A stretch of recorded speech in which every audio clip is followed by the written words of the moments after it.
अस्सलामु अलैकुम वरहमतुल्लाहि वबरकातुहू। उम्मीद છે આપ સગલા સાહિબો ખૈરિયત से હશો। તિલાવતુલ કુરઆન કરીમમાં પુખ્તગી વાસ્તે આ બરનામજ શરૂ કીધું છે, જેનો આજે આ 17મો વિડીયો છે। સાબિક વિડીયોના અંદર આપણે સુકૂનની જિકર કરી રહ્યા છે, જેમાં કલકલા અને એના જે હરૂફ છે એની મારિફત કીધી, એના 3 લેવલ્સની જિકર કીધી। તે બાદ હમઝાના ઉપર સુકૂન આવે તે વખત કઈ तरह તિલાવત થાય એ જિકર થઈ। મીમ સાકિનાના અહકામ, જેને ઇખ્ફા શફવી, ઇઝહાર શફવી અને ઇદગામ શફવી કહેવાય છે, એ જિકર થઈ। અને પાછલા વિડીયોના અંદર નૂન સાકિનના અહકામ આપને સમજવું શરૂ કીધું। એમાં ઇઝહાર આ હુકમ આપને મારિફત કીધી।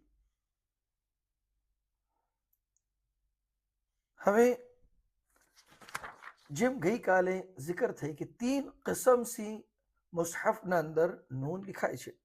એક वो नून કે જેના ઉપર જઝમ હોય, એક वो नून કે જેના ઉપર છોટો મીમ હોય, અને તીસરું જેના ઉપર કઈ બી ના હોય। અને એ શાકિલતના ઉપર તનવીનની જિકર થઈ કે તનવીન 3 શાકિલત से लिखाય છે, આ 1, આ 2 અને 3। તો ગઈકાલે આપણે તનવીનની પહેલી કિસ્મ જેને આપણે ઇઝહાર કહીએ છીએ, અને આ મિસાલ તનવીન કેવાર લિખાય જે વખત કે એના બાદ હરૂફ હલકિયા આવે। અને સેમ ચીઝ નૂન જેના ઉપર જઝમ હોય એ કેવારે હોય, જઝમ કેવાર લાગેલો હોય કે નેક્સ્ટ હર્ફ આમાંથી હરૂફ હલકિયામાંથી કોઈ હોય। હવે આજે આપણે બીસરા કિસ્મના નૂનની જિકર કરીએ। આ નૂન જેના ઉપર છોટો મીમ હોય છે, અને સાથે તનવીનની જિકર કરીએ કે તનવીન આ મિસાલ से लिखाય કે જબર સાથે મીમ, ઝેર સાથે મીમ અને પેશ સાથે મીમ। ઇન્શાઅલ્લાહ કુરઆન મજીદમાંથી આપણે એને સમજશું કલમાતને દેખીને।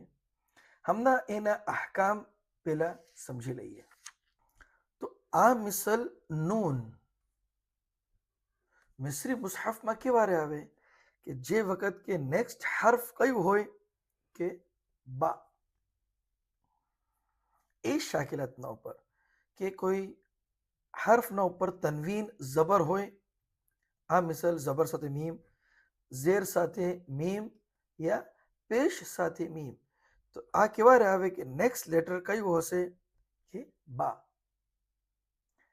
અને આ હુકુમનો નૂન સાકિનના આ હુકુમનો નામ પડે છે ઇકલાબ। હવે આ સુકામ ઇકલાબ કે ઇકલાબની માના ચેન્જ થઈ જાવું, તો એની શાકિલત શું છે કે જે વખત भी नून साकिन बाद बा आवे तो आप नून ने तिलावत नहीं करो, અને તનવીનના અંદર જે નૂનનો સાઉન્ડ આવશે એ નહીં આવે, બલકે જે પાછળનું લેટર મસલન હમના આ મિસાલ આપણે લખીએ તો આ મીમ સાથે મિલી જશે। અને अपने इख्फा शफवी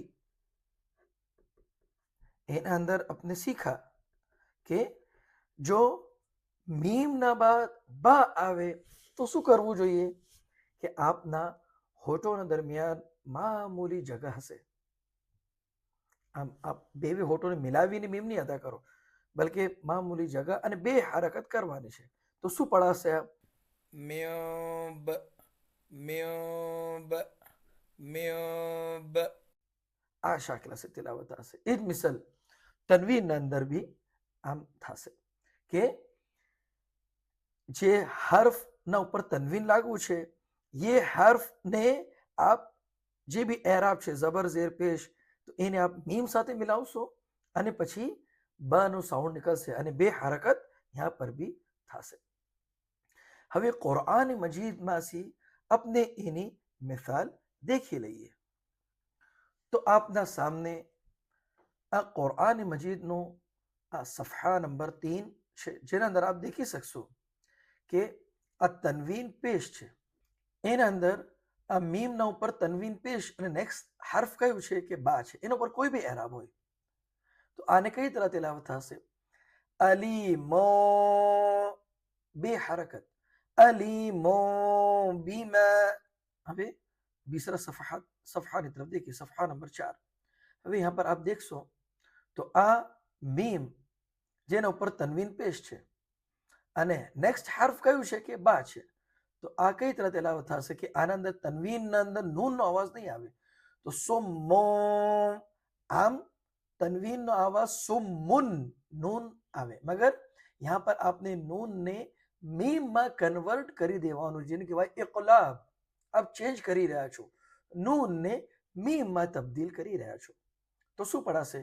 सोम्मो अने पछी बा बुक बुक मुन. हवे यहाँ पर आप देखशो तो यहाँ पर इवहार थई रह्यो छे, यहाँ पर नून क्लियर, बुक मुन. हवे यहाँ पर आप देखशो यहाँ पर भी तनवीन पेश છે તો આના ઉપર અને નેક્સ્ટ હર્ફ કયું છે? શું કામ? કેમ કે નેક્સ્ટ હર્ફ પા છે. તો શું થશે? મુહીતો, મુહીતો બિલ કાફિરીન.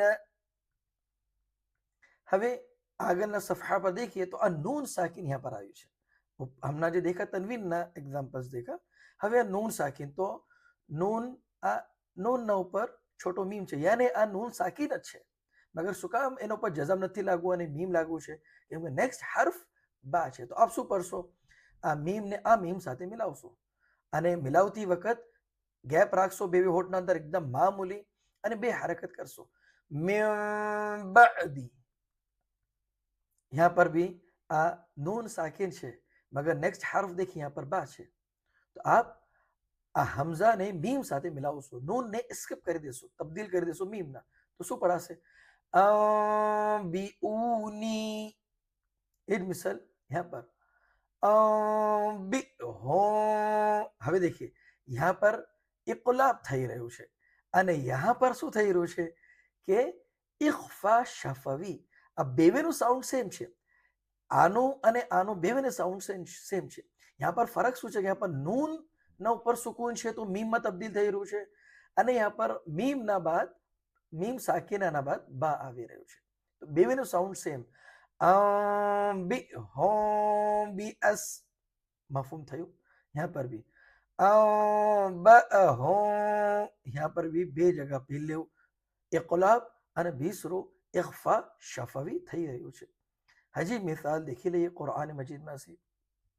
तो यहाँ देखिए आ तनवीन ઝેર છે, ઝેર સાથે છોટો મીમ यानी तनवीन ઝેર છે. तो आप શું પડશો? કાફિર બિહી.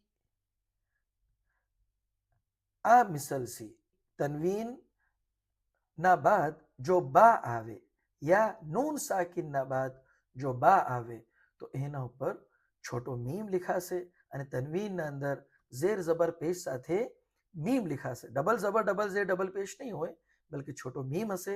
એ આપને બતાવશે કે यहाँ पर इक़लाब થઈ રહ્યું છે અને એની પડવાની શાકિલાત મેં બતાવી કે બે હરકત થશે અને નૂન સ્કીપ થઈને મીમમાં તબદીલ થઈ જશે. તો ચલિए હવે આપણે કુરઆન મજીદના કલિમાતમાંથી હજી તમરીન કરીએ. અલીમો બીમા, محيط بالكافرين, من بعد أنبئهم بأسمائهم.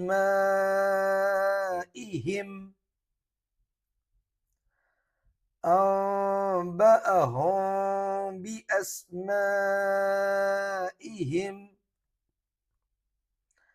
من بقلها. رسول بما بصير بما अमवातुम बल फइमसाकुम बिमारूफिन।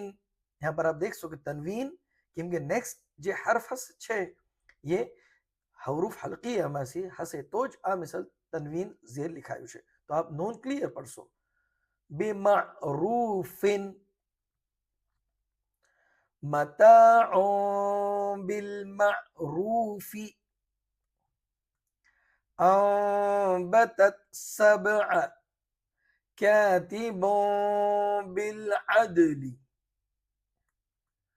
બસીરુન બિલઇબાદી وأنبتها نباتا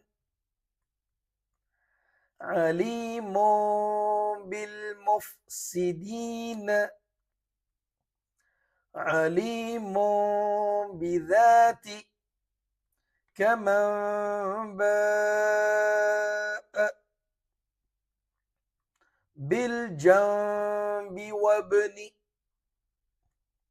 من بعدها। હવે यहाँ पर आप देखશો કે આયત તમામ થઈ રહી છે મગર એના અંદર બી આ મિસલ એરાબ છે, તો નેક્સ્ટ હર્ફ આયતના જે શરૂ થાય છે એ બા છે, એના વાસ્તે यहाँ पर भी तनवीन आ शाकिर से लिखो। जो आप साथे पढ़ता हो तो आप आम पढ़शो अलीमो बिस्मी, અને रुकता હોય तो तनवीन पेशના ઉપર अपने रुकती वक्त आपने खबर છે કે आपने जज़म लगाई देવું, तो अलीम